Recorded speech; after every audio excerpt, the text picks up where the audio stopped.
Fitnah besar kalau laskar kita disebut membawa senjata api dan tembak-menembak. Fitnah itu. Laskar kami tidak pernah dibekali dengan senjata api. Kami terbiasa tangan kosong. Kami bukan pengecut. Jadi fitnah, dan ini fitnah luar biasa, pemutarbalikan fakta dengan menyebutkan bahwa laskar yang lebih dahulu menyerang dan melakukan penembakan. Baik, bismillahirrahmanirrahim. Assalamualaikum warahmatullahi wabarakatuh. Pertama-tama kami DPP FPI mengucapkan innalillahi wa inna ilaihi rajiun atas wafatnya, atas syahidnya 6 orang laskar kami yang sedang dalam tugas pengawalan kepada pimpinan kami, yaitu Imam Besar Habib Rizik Syihab. Semoga ke-6 laskar tersebut diterima syahidnya.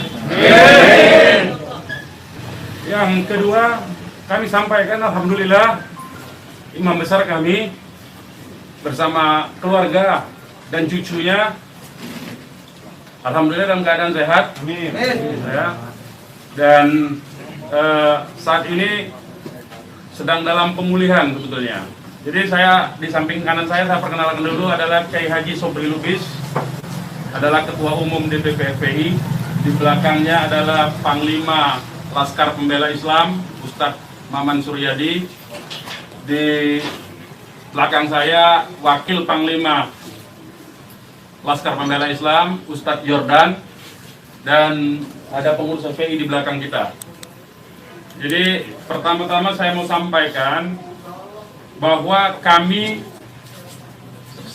sebelum ada pengumuman dari pihak Polda, yang tadi itu pun kita dapatnya dari televisi, sebelum kita mendengarkan pernyataan dari pihak Polda, itu kita masih menganggap ke-6-nya dalam status hilang. Makanya pernyataan kita yang pertama keluar itu adalah pernyataan statusnya masih dalam keadaan hilang, kita sebutkan. Karena itu pernyataan dibuat pagi hari, ya, sebelum kita mendengar kabar bahwa ke-6-nya sudah syahid. Nah, kemudian saya mau jelaskan kronologi backgroundnya dulu, bahwa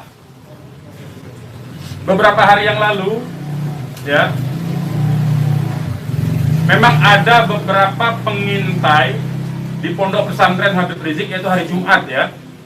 Hari Jumat itu ada beberapa pengintai yang ditugaskan oleh institusi resmi negara. Ya, saya tidak mau sebut. Oleh institusi resmi negara yang ditugaskan mengintai 24 jam. Mereka menggunakan drone dan peralatan canggih lainnya.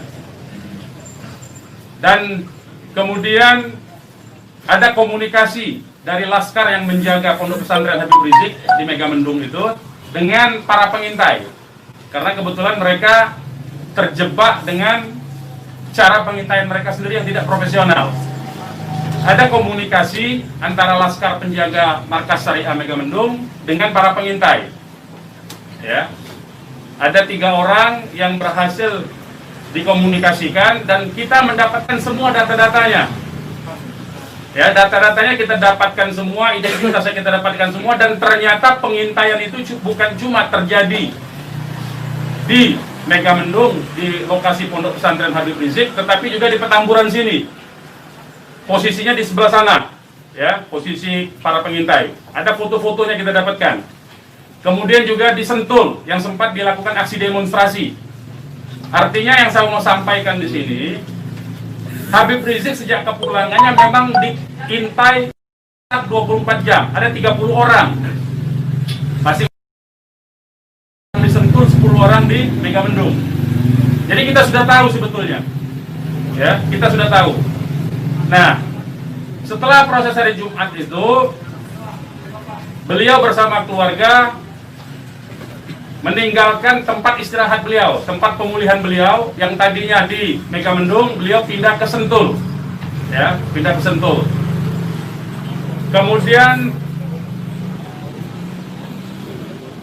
Ahad ya malam, yaitu hari Minggu pukul 22.30, artinya lebih sekitar setengah 11-an ya, setengah 11 sampai jam 11 malam, beliau meninggalkan lokasi dari Sentul untuk menuju ke tempat pengajian keluarga inti. Saya mau sebutkan, pengajian subuh ya, pengajian subuh keluarga inti. Jadi tidak melibatkan pihak mana-mana pun juga. Dengan 4 mobil keluarga. Di dalam mobil ada istri beliau, ada anak dan ada menantu. Artinya ada perempuan di dalam mobil itu. Dan ada cucu beliau. 2 orang masih bayi, 3 orang balita. Ya. Jadi di rombongan Habib Rizik itu ada balita, ada bayi dan masih belum 1 tahun dan ada balita. Itu yang saya mau tegaskan. Jadi ini adalah perjalanan keluarga biasa. Beliau mau melakukan pengajian keluarga saja, karena biasa pengajian subuh keluarga. Ya. Nah, di dalam perjalanannya lebih kurang pukul 12.30, artinya setengah 1 malam, rombongan beliau dengan dikawal. Beliau menggunakan keluarga menggunakan 4 kendaraan roda 4 dan dikawal oleh 4 mobil juga oleh laskar. Ya. Nah, di dalam perjalanan ada orang yang menguntit sejak dari keluarnya beliau dari Sentul itu. Ya, terus dikuntit dan akhirnya para penguntit ini berusaha memotong, entah apa tujuannya. Kita sebut karena kita tidak tahu apakah dia petugas resmi atau bukan, karena dia tidak berseragam ya. Harus disebut tidak berseragam. Ini orang-orang tidak berseragam. Berusaha memotong rombongan ya dan menyetop kendaraan. Nah, para pengawal tentu saja bereaksi untuk melindungi ya, untuk melindungi Imam Besar Habib Rizik Syihab. Itu reaksi normal karena memang mereka bertugas untuk mengawal. Reaksi normal. Yang patut diberitahukan kepada teman-teman pers semua bahwa fitnah besar kalau laskar kita disebut membawa senjata api dan tembak menembak. Fitnah itu. Laskar kami tidak pernah dibekali dengan senjata api. Kami terbiasa tangan kosong. Kami bukan pengecut. Jadi fitnah. Dan ini fitnah luar biasa, pemutarbalikan fakta dengan menyebutkan bahwa laskar yang lebih dahulu menyerang dan melakukan penembakan. Kalau betul itu coba dicek senjata apinya, nomor register senjata apinya, pelurunya itu semua tercatat. Cek saja, silakan dicek.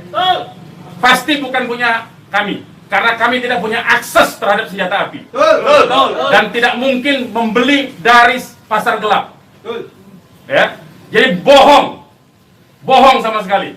Apalagi di FPI, di kartu anggota FPI dan kartu anggota LPI disebutkan bahwa setiap anggota FPI dilarang membawa senjata tajam, senjata api, bahkan dan bahan peledak. Itu dilarang di kartu anggota kita punya. Ya. Nah, jadi upaya-upaya memfitnah, memutarbalikkan fakta hentikanlah. Ya. Hentikanlah. Nah, kemudian kejadiannya, ya.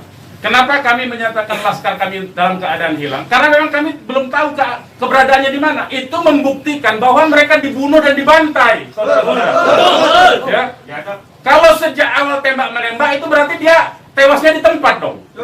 Tewas di tempat pasti banyak. Semalam saya sendiri sampai jam 3 sudah ngecek dengan teman-teman yang di lapangan, tidak ada jenazah di situ, tidak ada keramaian di situ. Yang ada justru petugas aparat setempat yang ada di lokasi yang diperkirakan di sekitar pintu tol Karawang Timur.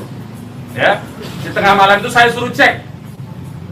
Begitu saya mendengar ada berita terjadi ada laskar kita yang ditembak, kita suruh cek ke pintu tol Karawang Timur. Ternyata tidak ada mobil laskar di situ. Mobil laskar tidak ada, jenazah tidak ada. Kalau itu memang tembak menembak dan tewas di tempat, itu pasti ada jenazah di situ. Pasti membutuhkan proses lama untuk evakuasi di situ. Tetapi ini tidak ada. Dan bahkan saudara-saudara perlu ketahui, teman-teman media, sempat salah satu laskar mengirimkan voice note rintihan dari salah satu laskar kita yang ditembak. Itu artinya apa? Itu artinya laskar kami dibawa ke satu tempat dan dibantai di tempat itu. Dibantai di tempat lain. Itu artinya. Dan kemudian waktu kemudian setelah voice note terkirimkan, tidak ada lagi HP dari laskar 6 orang itu yang aktif kita hubungi. Kita sudah cari sampai pagi tadi, sampai siang tadi, sebelum pengumuman dari pihak Polda, kita sudah cari kemana-mana, ke rumah sakit kita cari, ke kantor polisi kita cari, karena kita anggapnya itu orang hilang. Dan ternyata kemudian ada pengumuman bahwa seperti yang dinyatakan fitnah, yang menyatakan tembak-menembak itu. Ya. Nah, jadi sekali lagi saya mau katakan tidak betul, ya, berdasarkan fakta-fakta dan kronologi yang saya sampaikan bahwa terjadi tembak-menembak dan laskar memiliki senjata api itu tidak betul sama sekali. Itu fitnah besar terhadap kami, fitnah besar terhadap umat Islam. Kami anggap itu upaya memutarbalikkan fakta yang tidak pada tempatnya. Saudara-saudara harus diperhatikan, ini 6 orang ya, 6 orang wafat dibantai, keluarganya ada 1 di dalam. Ya, ibunya ada 1 di dalam, ada 1 orang tuanya laki-laki sedang sholat di masjid. Ya, ini anak-anak kita tahu persis. Anak-anak ini hanya bentuk kecintaannya mengawal pimpinan kami, imam besar, hanya bentuk pengabdian, tidak memiliki agenda apapun, tidak memiliki senjata api, tidak memiliki bahan peledak dan segala macam bentuk senjata lainnya. Dari kami, saya kira itu. Ketua Umum silakan kalau ada yang mau menyampaikan. Silakan. Bang, ya. Untuk pengecekan CCTV di lokasi sudah dipinta? Belum kita lakukan karena kita ini masih sibuk sampai dengan siang tadi sebelum ada pengumuman dari pihak Polda, kita masih sibuk memastikan keberadaan 6 orang tersebut.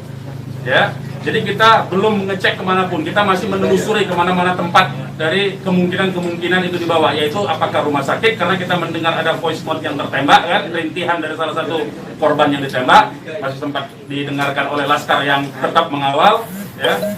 Dan kita belum mengetahui itu, sampai hari ini, bahkan sampai detik ini, kita belum mendapatkan akses terhadap jenazah. Itu yang patut dicatat. Kita tahu bahwa mereka 6 orang laskar ini yang syahid ini adalah wafat, baru tahu dari pengumuman, ya, dari pihak kepolisian. Jadi itu yang perlu saya sampaikan. Tapi posisi 6 ini gimana sekarang Bang, udah diketahui? Sampai hari ini saya belum tahu, kita belum mendapatkan informasi. Ini menunjukkan bahwa bukti konkret bahwa jenazah ini dalam kontrol dan kendali penuh, artinya kan. Kalau memang itu tembak-menembak biasa, tentu itu ada di masyarakat lain. Tentu masyarakat sudah sibuk, sudah ramai di situ. Ini sampai sekarang ini kami tidak mendapatkan akses di mana keberadaan jenazahnya, ya, kondisi lukanya di mana tembak-menembak, berapa lubang pelurunya, kami tidak tahu. Hanya satu-satunya sumber informasi, baru bahwa dinyatakan bahwa tewas. Ya. Bang, untuk yang 4 orang Bang, penjelasan yang Bapak. Assalamualaikum warahmatullahi wabarakatuh. Salam sejahtera untuk kita semua. Saudara-saudara, hari ini 7 Desember 2020 kita mendapat kabar yang sangat mengejutkan.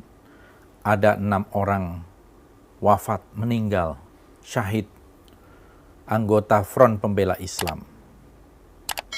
Itu diumumkan oleh Kapolda Metro Jaya siang tadi, dan saya membaca beritanya. Ini sebuah berita mengejutkan karena ada 2 informasi yang sangat berbeda. Informasi dari pihak kepolisian dan informasi dari Front Pembela Islam. Informasi dari pihak kepolisian mengatakan bahwa mereka sedang membuntuti, mengikuti iring-iringan dari mobil yang dikendarai oleh Habib Rizik Syihab dan para pengawalnya. Dan kemudian terjadi tembakan-tembakan. Dan mereka kemudian menembak balik, 6 orang meninggal. Itu versi polisi yang saya baca di dalam berita. Versi FPI mengatakan Habib Rizik Syihab dan keluarga sedang menuju ke wilayah Karawang Timur, paling tidak itu di tol Karawang Timur, dan dihadang oleh orang tak dikenal. Artinya orang itu tidak menggunakan identitas atau seragam. Kemudian mereka menembaki mobil dari para pengawal Habib Rizik, dan kemudian mereka diculik, tidak diketahui keberadaannya. Bahkan ada berita sebelumnya mengatakan tidak diketahui keberadaan mereka. 6 orang dari anggota Laskar FPI ini. Kemudian kita ketahui juga dalam rilis yang saya baca bahwa Habib Rizik bersama keluarga dekat, keluarga inti, hendak melakukan pengajian terbatas bersama keluarga inti. Dua informasi ini kalau kita lihat merupakan informasi yang saling bertolak belakang. Pertama, saya ingin menanggapi bahwa bagaimanapun peristiwa apapun, apalagi dalam sebuah peristiwa yang tidak ada kaitannya dengan terorisme, tidak ada kaitannya dengan separatisme, tidak boleh ada darah yang tumpah. Karena konstitusi kita mengatakan melindungi segenap tumpah darah Indonesia. Habib Rizik dan para pengikutnya adalah warga negara Indonesia, warga yang terhormat. Saya kira di sini bisa diselidiki, bisa terjadi abuse of power, kesewenang-wenangan melebihi dari apa yang dilakukan. Karena senjata itu ada aturannya, bagaimana menembak dan seterusnya. Saya yakin bahwa Habib Rizik dan para pendukung Habib Rizik adalah orang-orang warga Muslim di Indonesia yang cinta damai, cinta kepada tanah air, cinta kepada bangsa ini. Tidak akan menggunakan kekerasan, tidak akan menggunakan senjata. Dan senjatanya dari mana? Oleh karena itu, menurut saya, peristiwa ini harus segera diselidiki. Kalau perlu oleh sebuah tim yang independen, tim gabungan pencari fakta yang independen, sehingga betul-betul terungkap siapa yang melakukan kesalahan. Saya bersaksi bahwa Habib Rizik adalah orang yang baik, orang yang banyak pengikutnya, dan saya yakin beliau cinta kepada tanah air.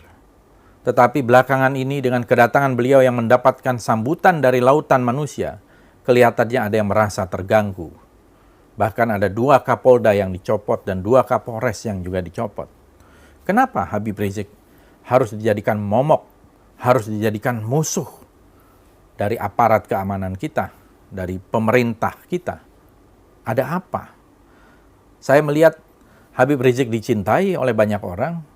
Tidak mungkin ada yang menjemput datang bersusah payah ke bandara sebanyak itu. Lautan manusia, ratusan ribu bahkan jutaan. Tidak mungkin orang mendatangi Habib Rizik ketika di Mekah. Para jamaah umroh, para jamaah haji datang ke rumah beliau hampir setiap hari, ratusan orang. Dan juga didukung oleh ulama-ulama yang ada di Saudi dan juga di Timur Tengah. Ada apa dengan aparat penegak hukum kita? Kenapa berusaha mencari-cari kesalahan? Soal kerumunan, sudah jelas ada aturannya, sudah ada denda yang dibayarkan 50 juta. Padahal juga banyak kerumunan-kerumunan lain yang tidak diselidiki oleh aparat kepolisian. Termasuk di dalam acara pilkada, acara maulid-maulid di berbagai tempat, acara keagamaan di tempat lain, acara apel dan sebagainya. Jadi ada diskriminasi hukum di sini yang jelas. Dan menurut saya ini merupakan sebuah kemunduran bagi demokrasi kita dan membahayakan keutuhan integritas sosial kita. Peristiwa hari ini 7 Desember 2020, 3 hari menjelang Hari Hak Asasi Manusia, harus diselidiki. Jangan sampai ini menjadi sebuah pelanggaran hak asasi manusia yang sangat brutal di tengah pandemi COVID-19. Nyawa kelihatannya begitu murah dengan tembakan peluru dari aparat kepolisian. Padahal peluru itu datangnya juga dari rakyat. Dibiayai oleh rakyat. Dan tidak boleh kemudian peluru itu juga menghadang kepada rakyat. Apalagi ini adalah tokoh yang terhormat, ulama, kiai, habaib yang juga banyak dicintai oleh masyarakat Indonesia. Saudara-saudara, Marilah kita ikuti kasus ini secara seksama agar tidak lagi terjadi upaya-upaya diskriminasi hukum terhadap mereka yang bersuara vokal, termasuk yang mereka melakukan kritik kepada pemerintah atau mereka yang tidak disukai oleh pemerintah. Itulah yang namanya demokrasi. Peristiwa ini menurut saya harus mendapatkan perhatian secara serius dari pemerintah untuk mengevaluasi aparat yang ada di lapangan maupun aparat yang menginstruksikan pelaku penembakan terhadap para pengawal Habib Rizik tersebut. Apakah ini sudah sesuai dengan SOP, Standard Operating Procedure yang ada, ataukah ini inisiatif dari oknum-oknum tertentu untuk membuntuti rakyat sipil, tokoh sipil kemana-mana tanpa melalui sebuah prosedur yang tepat, yang benar. Ini menurut saya harus diselidiki siapa yang melakukan perintah untuk melakukan penguntitan terhadap Habib Rizik dan para pengikutnya, termasuk juga melakukan penembakan, penghadangan, penyerangan, dan mungkin juga penculikan. Ini merupakan satu tindakan yang sangat serius ya terhadap tokoh umat ya kepada Habib Rizik Syihab dan para pendukungnya, dan saya kira ini sangat membahayakan integritas sosial kita. Kita seharusnya menciptakan satu iklim yang damai, iklim yang sejuk, dan membangun persatuan tanpa sebuah prasangka dengan menerapkan keadilan. Tetapi kelihatannya memang ada usaha-usaha yang mentarget Habib Rizik Syihab untuk menjadi pesakitan. Mudah-mudahan akan segera ada titik terang dan keadilan betul-betul muncul. Siapa yang bersalah harus bertanggung jawab, termasuk Kapolda Metro Jaya. Terima kasih. Wassalamualaikum warahmatullahi wabarakatuh.